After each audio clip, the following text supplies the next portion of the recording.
Ek besluit dis tyd om iets nuuts te probeer vir Fliek in Afrikaans. Hierdie is Terugspoel. Vir die week wat ek nie 'n resensie het van 'n nuwe fliek nie, gaan ons terugkyk na flieks van die verlede. Spesifiek een vir een na my top 40 flieks van alle tye, soos op hierdie oomblik.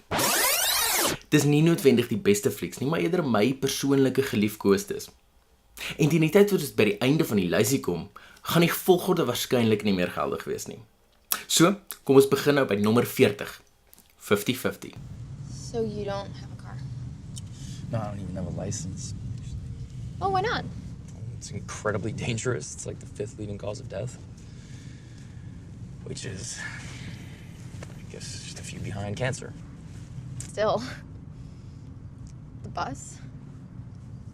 50-50 is 'n autobiografie geïnspireerde komediedrama wat gaan oor 'n ou, gespeel deur Joseph Gordon-Levitt, wat met kanker gediagnoseer word. that doesn't make any sense though. I mean, I don't smoke, I don't drink, I recycle. Seth Rogen speel die ou, Adam, sy beste vriend, en dit stel my sommer van die begin af gerus dat die fliek relatief lig en komies bly vir 'n fliek oor kanker. You're smoking weed? Well, it's medicinal. You got a prescription for medicinal marijuana? No. I got a prescription for medicinal marijuana. Adam was too afraid. Well, what's wrong with you, Kyle? I have night blindness. My cones and rods are askew, and weed fixes it. 50-50 wys klomp karakters wat in die diep kant van hulle spesifieke swembaddens ingegooi word en sukkel om kop bo water te hou. Always make me out to be some sort of a rational loon.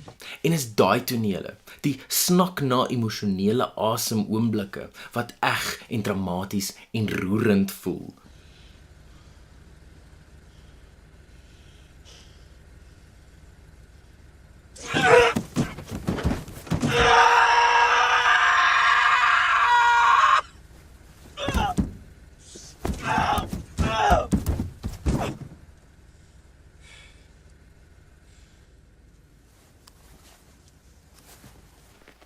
Jy gaan dalk maar 'n tissue moet inpak, maar jy gaan daarmee lag ook.